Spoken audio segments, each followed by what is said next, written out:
The latte factor एक प्रेरणादायक कथा है जो यह सिद्ध करती है कि वित्तीय स्वतंत्रता पाने के लिए किसी बड़ी तनख्वाह या जटिल योजना की आवश्यकता नहीं होती, बल्कि यह छोटे छोटे निर्णयों और दैनिक आदतों से संभव होती है। इस पुस्तक के लेखक डेविड बैच ने एक सरल लेकिन प्रभावशाली विचार प्रस्तुत किया है। लाटे फैक्टर अर्थात रोजमर्रा के छोटे खर्चों को पहचानना और उन्हें नियंत्रित करके दीर्घकालिक समृद्धि की ओर बढ़ना। कहानी की नायिका जो एक युवा महिला है जो न्यूयॉर्क शहर में एक पत्रिका में काम करती है, वह अपने जीवन से असंतुष्ट है। उसे लगता है कि वह अपने सपनों को कभी साकार नहीं कर पाएगी क्योंकि उसके पास पर्याप्त पैसा नहीं है। लेकिन उसकी मुलाकात होती है हेनरी नामक एक वृद्ध व्यक्ति से, जो उसे एक नया दृष्टिकोण देता है कि अमीर बनने के लिए ज्यादा कमाने की नहीं, बल्कि समझदारी से खर्च करने की आवश्यकता है। यह पुस्तक केवल वित्तीय सलाह नहीं देती, बल्कि यह जीवन के उद्देश्य, समय की कीमत और आत्म प्रेरणा की गहराई से बात करती है।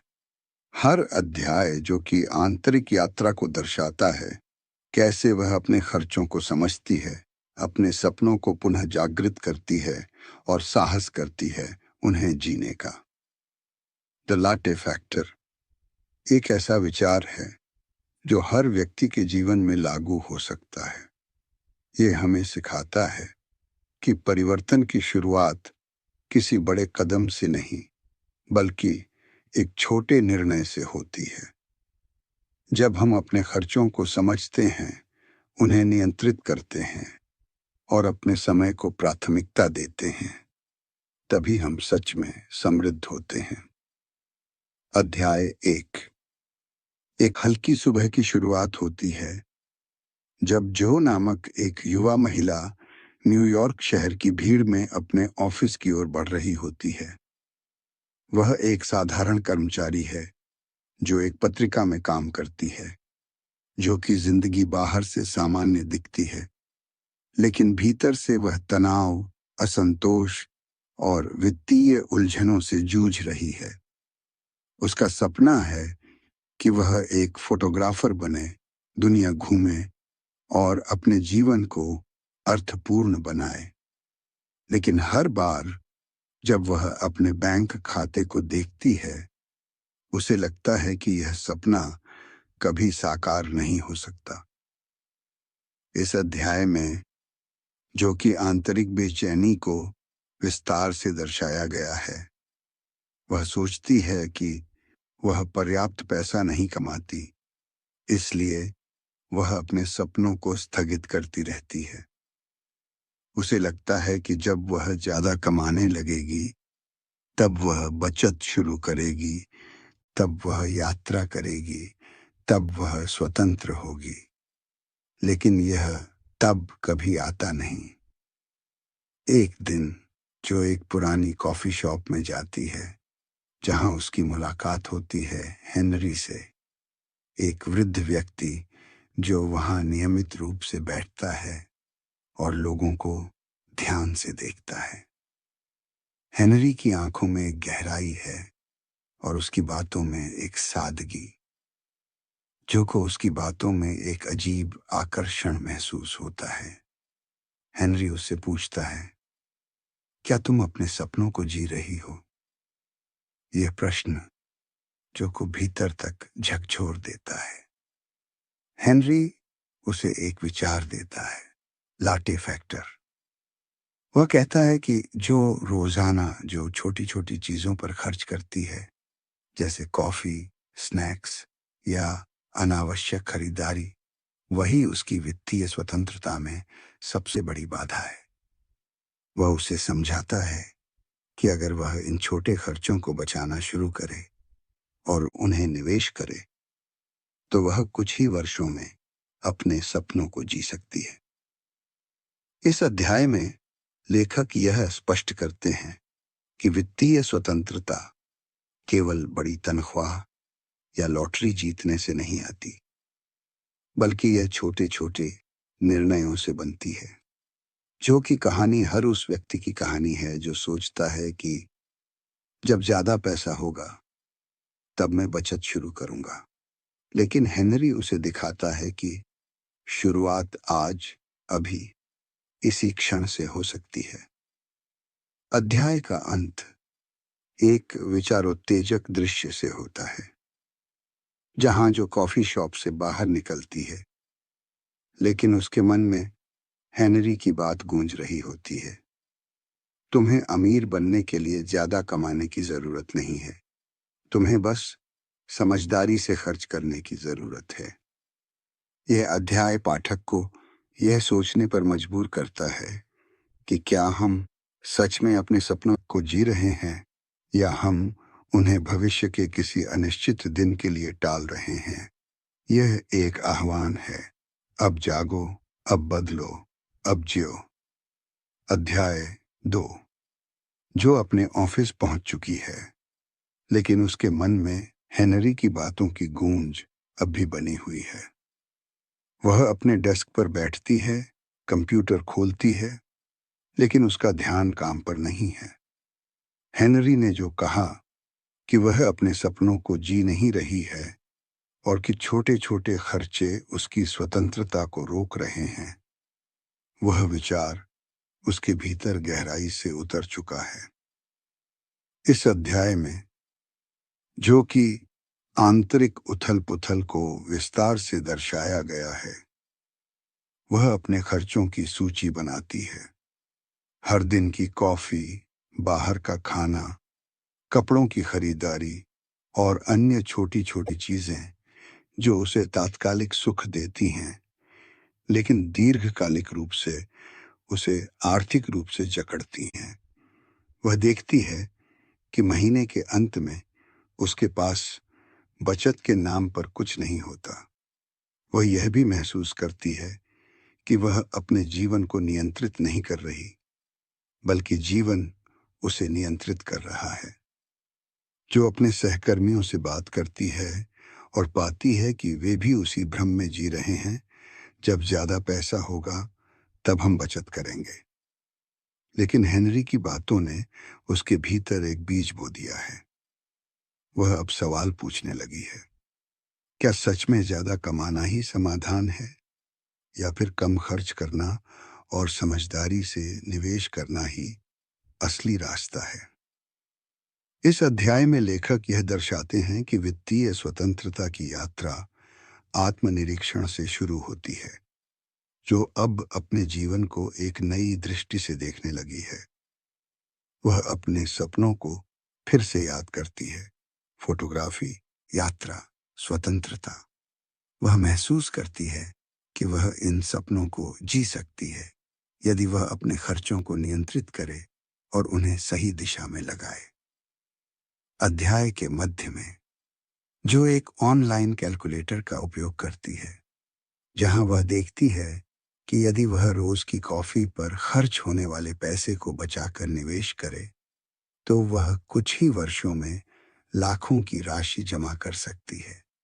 यह गणना उसे चौंका देती है। वह समझती है कि लाटे फैक्टर कोई मजाक नहीं, बल्कि एक शक्तिशाली सिद्धांत है। अध्याय के अंत में जो एक निर्णय लेती है, वह अगले दिन फिर से हेनरी से मिलेगी। वह जानती है कि उसके पास सवाल हैं और हेनरी के पास शायद उनके उत्तर। यह निर्णय उसके भीतर एक नई ऊर्जा भर देता है। वह पहली बार महसूस करती है कि शायद वह अपने जीवन को बदल सकती है, और वह बदलाव आज से शुरू हो सकता है। यह अध्याय पाठक को यह सिखाता है कि परिवर्तन की शुरुआत आत्म जागरूकता से होती है। जब हम अपने खर्चों को समझते हैं, अपने सपनों को पुनः पहचानते हैं और साहस करते हैं पहला कदम उठाने का, तभी वित्तीय स्वतंत्रता की यात्रा शुरू होती है। अध्याय 3। अगले दिन जो फिर से उसी कॉफी शॉप में जाती है जहां उसकी मुलाकात हेनरी से हुई थी। उसके मन में उत्सुकता है, प्रश्न है और एक हल्की बेचैनी भी है। वह जानती है कि हेनरी की बातों ने उसके भीतर कुछ बदल दिया है, लेकिन वह यह भी जानती है कि यह बदलाव अभी अधूरा है। उसे और जानना है और समझना है। हेनरी उसे देखकर मुस्कुराता है, जैसे वह जो की मनः स्थिति को पढ़ सकता हो, जो बिना भूमिका के सीधे पूछती है, क्या सच में मैं अमीर बन सकती हूँ जबकि मेरी तनख्वाह सीमित है? हेनरी शांत स्वर में उत्तर देता है, अमीर बनने का अर्थ केवल धन नहीं है, बल्कि यह है कि तुम अपने समय, अपनी ऊर्जा और अपने जीवन पर नियंत्रण पा सको। इस अध्याय में हेनरी जो को एक नया दृष्टिकोण देता है। वह उसे समझाता है कि धन केवल एक साधन है, न कि लक्ष्य। वह कहता है कि लोग अक्सर सोचते हैं कि अमीर बनने के लिए उन्हें बहुत ज्यादा कमाना होगा, लेकिन असल में अमीर वही होता है जो अपने खर्चों को नियंत्रित कर सके, जो बचत कर सके और जो अपने सपनों को जी सके। हेनरी जो को एक सरल गणना दिखाता है। यदि वह रोज की कॉफी पर खर्च होने वाले 300 रुपए को बचाकर हर महीने 9,000 रुपए निवेश करे और यह निवेश 10 वर्षों तक चले, तो वह लाखों की राशि जमा कर सकती है। यह गणना जो को चौंका देती है। वह पहली बार महसूस करती है कि उसके छोटे छोटे निर्णय ही उसके भविष्य को आकार दे सकते हैं। हेनरी उसे यह भी सिखाता है कि निवेश कोई जटिल प्रक्रिया नहीं है। वह कहता है कि आज के समय में ऐसे कई साधन हैं जहां वह स्वचालित रूप से हर महीने एक निश्चित राशि निवेश कर सकती है, बिना किसी अतिरिक्त प्रयास के।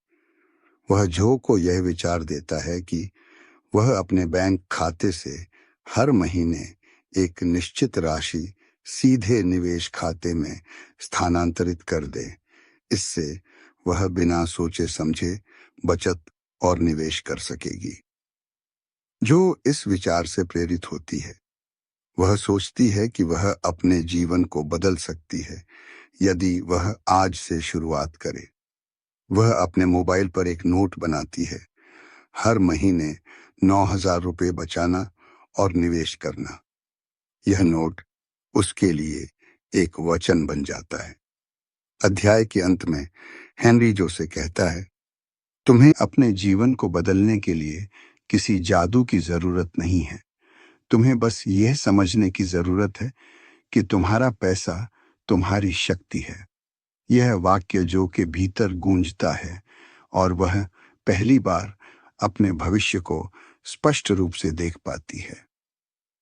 यह अध्याय पाठक को यह सिखाता है कि वित्तीय स्वतंत्रता कोई दूर का सपना नहीं, बल्कि एक व्यावहारिक और सुलभ लक्ष्य है। यदि हम अपने खर्चों को समझें, उन्हें नियंत्रित करें और नियमित रूप से निवेश करें, तो हम अपने सपनों को जी सकते हैं और अपने जीवन को अर्थपूर्ण बना सकते हैं। अध्याय 4। जो अब हेनरी की बातों को केवल सुन नहीं रही, बल्कि उन्हें अपने जीवन में उतारने की कोशिश कर रही है। इस अध्याय की शुरुआत उस क्षण से होती है जब वह अपने ऑफिस में बैठकर अपने बैंक खाते की स्थिति देखती है। वह पहले की तरह निराश नहीं होती, बल्कि अब उसमें एक नई दृष्टि जाग चुकी है। वह जानती है कि बदलाव संभव है और वह बदलाव उसके छोटे छोटे निर्णयों से शुरू होगा। हेनरी ने उसे जो गणना बताई थी, रोज की कॉफी के पैसे बचाकर निवेश करने की, वह अब जो के मन में एक योजना बन चुकी है। वह अपने खर्चों की सूची बनाती है और देखती है कि वह हर महीने कई हजार रुपए ऐसी चीजों पर खर्च करती है जो जरूरी नहीं है। वह यह भी महसूस करती है कि इन खर्चों के पीछे एक भावनात्मक कारण होता है, तनाव, थकान या सामाजिक दबाव। लेकिन अब वह इन भावनाओं को समझ रही है और उनसे ऊपर उठने की कोशिश कर रही है। इस अध्याय में जो अपने ऑफिस की एक सहकर्मी से बात करती है, जो हमेशा महंगे कपड़े पहनती है और हर दिन बाहर खाना खाती है। जो उससे पूछती है कि क्या वह बचत करती है। सहकर्मी हंसकर कहती है, बचत? वो तो तब होगी जब तनख्वाह बढ़ेगी। यह उत्तर जो को हेनरी की बातों की पुष्टि देता है। लोग हमेशा सोचते हैं कि ज्यादा कमाई ही समाधान है, लेकिन असल समाधान खर्चों की समझ और नियंत्रण में है। जो अब अपने जीवन को एक नई दृष्टि से देख रही है, वह अपने सपनों को फिर से जीवंत करती है। फोटोग्राफी, यात्रा और एक स्वतंत्र जीवन। वह जानती है कि इन सपनों को साकार करने के लिए उसे आज ही शुरुआत करनी होगी। वह अपने बैंक में एक नया निवेश खाता खोलती है और उसमें हर महीने एक निश्चित राशि स्थानांतरित करने की योजना बनाती है। हेनरी से उसकी अगली मुलाकात में वह यह सब साझा करती है। हेनरी मुस्कुराकर कहता है, अब तुम अपने पैसे को अपने लिए काम करने दे रही हो। यही असली स्वतंत्रता है। वह जो को यह भी सिखाता है कि निवेश केवल धन बढ़ाने का साधन नहीं है, बल्कि यह एक मानसिक परिवर्तन है, एक ऐसा दृष्टिकोण जो जीवन को नियंत्रित करने की शक्ति देता है। अध्याय के अंत में जो एक निर्णय लेती है, वह अपने ऑफिस के पास की कॉफी शॉप में जाना बंद कर देगी और घर से ही कॉफी लाएगी। यह निर्णय छोटा लगता है, लेकिन उसके लिए यह एक प्रतीक है। वह अब अपने जीवन की दिशा स्वयं तय कर रही है। यह अध्याय पाठक को यह सिखाता है कि वित्तीय स्वतंत्रता की यात्रा केवल गणनाओं और योजनाओं से नहीं बनती, बल्कि यह एक भावनात्मक और मानसिक परिवर्तन की प्रक्रिया है। जब हम अपने खर्चों को समझते हैं, अपने सपनों को पुनः जागृत करते हैं और साहस करते हैं पहला कदम उठाने का, तभी हम अपने जीवन को अर्थपूर्ण बना सकते हैं। अध्याय 5। जो अब अपने जीवन में एक नई ऊर्जा महसूस कर रही है। वह केवल सोच नहीं रही, बल्कि कार्य कर रही है। इस अध्याय की शुरुआत उस क्षण से होती है जब वह अपने ऑफिस के रास्ते में एक बार फिर उसी कॉफी शॉप के सामने से गुजरती है। लेकिन इस बार वह भीतर नहीं जाती। वह अपने निर्णय पर अडिग रहती है। अब वह अनावश्यक खर्च नहीं करेगी। यह छोटा सा त्याग उसके लिए एक बड़ी जीत है। ऑफिस पहुंचकर जो अपने सहकर्मियों से बातचीत करती है, वह उन्हें बताती है कि उसने एक नया निवेश खाता खोला है और अब वह हर महीने एक निश्चित राशि उसमें जमा कर रही है। कुछ लोग उसकी बातों को हल्के में लेते हैं, कुछ हंसते हैं, लेकिन जो को फर्क नहीं पड़ता। वह जानती है कि वह अब अपने जीवन की दिशा स्वयं तय कर रही है। इस अध्याय में हेनरी फिर से जो से मिलता है और इस बार वह उसे एक और महत्वपूर्ण विचार देता है। स्वतंत्रता का अर्थ है अपने समय पर अधिकार। वह कहता है कि लोग पैसे के पीछे भागते हैं, लेकिन असल में वे समय खरीदना चाहते हैं। जब तुम आर्थिक रूप से स्वतंत्र होते हो, तब तुम अपने समय को अपनी इच्छा से जी सकते हो। यही असली अमीरी है। हेनरी जो को एक कहानी सुनाता है। एक व्यक्ति जो हर दिन काम करता था, लेकिन कभी अपने बच्चों के साथ समय नहीं बिता पाया। जब वह रिटायर हुआ, तब उसके पास पैसा था, लेकिन समय नहीं बचा था। यह कहानी जो को भीतर तक झकझोर देती है। वह समझती है कि वह अपने सपनों को टालती रही है, यह सोचकर कि एक दिन वह उन्हें जी पाएगी, लेकिन वह एक दिन कभी आता नहीं। जो अब अपने जीवन को एक नई दृष्टि से देख रही है, वह अपने सपनों की सूची बनाती है। फोटोग्राफी सीखना, यूरोप की यात्रा करना, एक ब्लॉग शुरू करना। वह जानती है कि इन सपनों को साकार करने के लिए उसे केवल धन नहीं, बल्कि समय और साहस चाहिए। वह अपने ऑफिस के काम को भी एक नई दृष्टि से देखती है। क्या यह काम उसके जीवन के उद्देश्य से मेल खाता है। अध्याय के अंत में जो एक निर्णय लेती है, वह हर महीने एक दिन केवल अपने सपनों के लिए समर्पित करेगी। वह उस दिन फोटोग्राफी सीखेगी, लिखेगी या यात्रा की योजना बनाएगी। यह निर्णय उसके लिए एक प्रतीक है। अब वह केवल जीवित नहीं रहेगी, बल्कि जिएगी। यह अध्याय पाठक को यह सिखाता है कि वित्तीय स्वतंत्रता केवल धन संचय नहीं है, बल्कि यह अपने समय, अपने सपनों और अपने जीवन पर अधिकार पाने की प्रक्रिया है।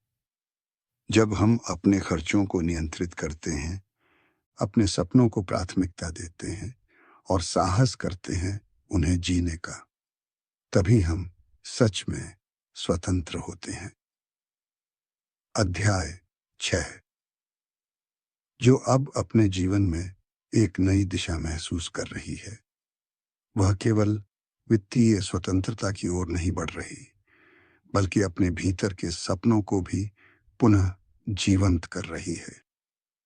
इस अध्याय की शुरुआत उस क्षण से होती है जब वह अपने ऑफिस में बैठी होती है और एक ईमेल पढ़ती है, एक फोटोग्राफी कार्यशाला की सूचना। पहले वह ऐसे अवसरों को नजरअंदाज कर देती थी, यह सोचकर कि उसके पास समय या पैसा नहीं है। लेकिन अब वह सोचती है, क्यों नहीं? हेनरी से उसकी पिछली बातचीत ने उसे यह सिखाया था कि समय ही असली धन है। अब वह यह समझ रही है कि यदि वह अपने खर्चों को नियंत्रित करे और अपने समय को सही दिशा में लगाए, तो वह अपने सपनों को जी सकती है। वह कार्यशाला के लिए पंजीकरण करती है। यह निर्णय उसके लिए एक प्रतीक है कि वह अब अपने जीवन को प्राथमिकता दे रही है। इस अध्याय में लेखक यह दर्शाते हैं कि वित्तीय स्वतंत्रता केवल बचत और निवेश नहीं है, बल्कि यह अपने जीवन के उद्देश्य को पहचानने और उसे जीने की प्रक्रिया है। जो अब अपने सपनों को टाल नहीं रही, बल्कि उन्हें साकार करने के लिए कदम उठा रही है। हेनरी से उसकी अगली मुलाकात में वह यह सब साझा करती है। हेनरी मुस्कुराकर कहता है, अब तुम अपने पैसे को केवल बचा नहीं रही, बल्कि उसे अपने जीवन को समृद्ध बनाने में लगा रही हो। यही असली निवेश है। वह जो को यह भी सिखाता है कि जब हम अपने सपनों को जीते हैं, तब हम अपने भीतर की ऊर्जा को जागृत करते हैं और यही ऊर्जा हमें आगे बढ़ाती है। जो अब अपने ऑफिस के काम को भी एक नई दृष्टि से देखती है। वह सोचती है कि क्या वह इस काम में सच्ची संतुष्टि पाती है। वह अपने बॉस से बात करती है और सुझाव देती है कि वह पत्रिका में एक नया कॉलम शुरू करना चाहती है, जीवन और वित्त की कहानियां। यह प्रस्ताव उसके लिए एक अवसर है कि वह अपने अनुभवों को साझा करे और दूसरों को प्रेरित करे। अध्याय के अंत में जो कार्यशाला में जाती है, वहां वह अन्य लोगों से मिलती है जो अपने अपने सपनों को जीने की कोशिश कर रहे हैं।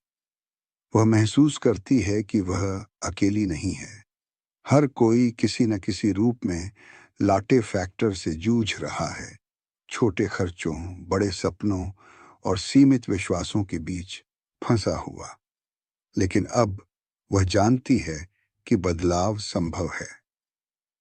यह अध्याय पाठक को यह सिखाता है कि वित्तीय स्वतंत्रता केवल धन संचय नहीं, बल्कि आत्म प्रेरणा, साहस और जीवन के उद्देश्य को पहचानने की यात्रा है। जब हम अपने सपनों को प्राथमिकता देते हैं और उन्हें साकार करने के लिए छोटे छोटे कदम उठाते हैं, तभी हम सच में समृद्ध होते हैं। अध्याय 7। जो अब अपने जीवन में एक नई लय महसूस कर रही है।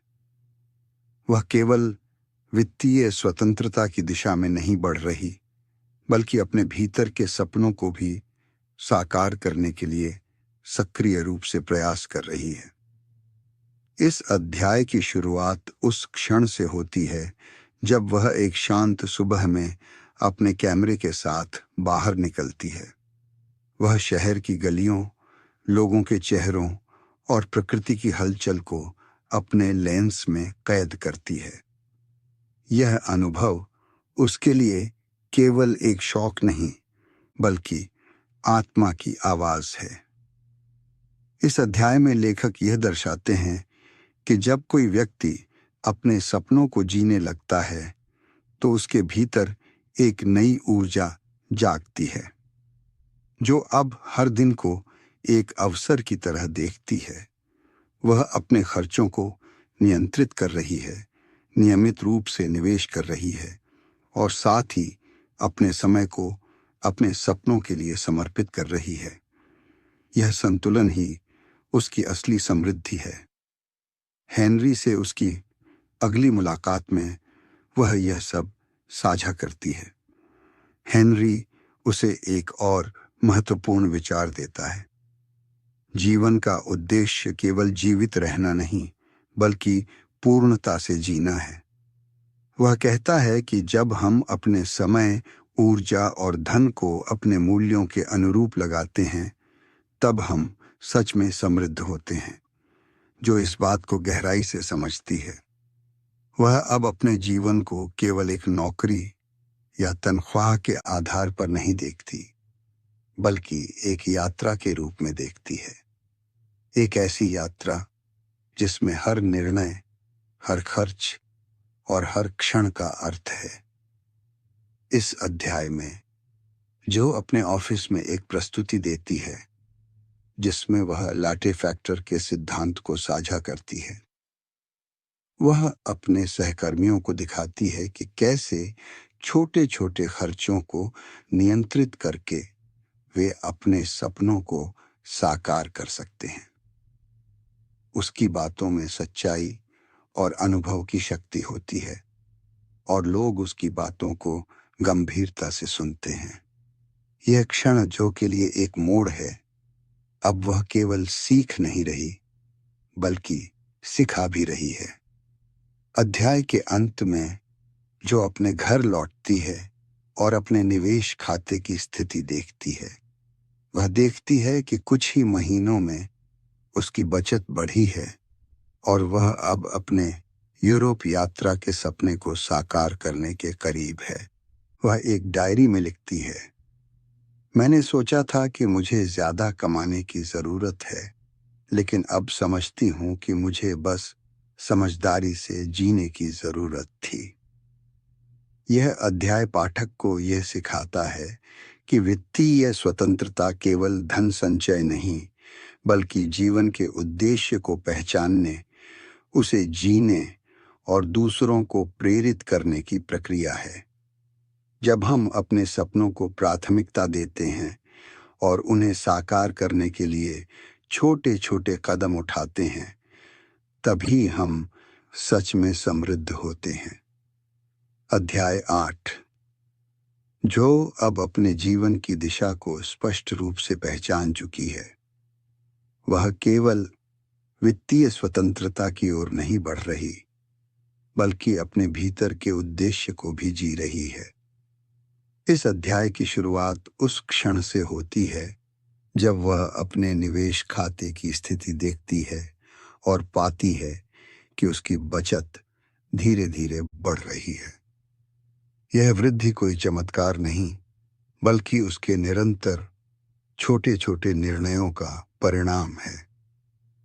हेनरी से उसकी अगली मुलाकात में वह यह सब साझा करती है। हेनरी उसे एक और गहरा विचार देता है, धन केवल एक संख्या नहीं, बल्कि एक साधन है जो तुम्हें अपने जीवन को अर्थ देने में सहायता करता है। वह कहता है कि लोग अक्सर धन को लक्ष्य मान लेते हैं, लेकिन असल में धन एक माध्यम है जिससे हम अपने समय, स्वतंत्रता और उद्देश्य को प्राप्त कर सकते हैं।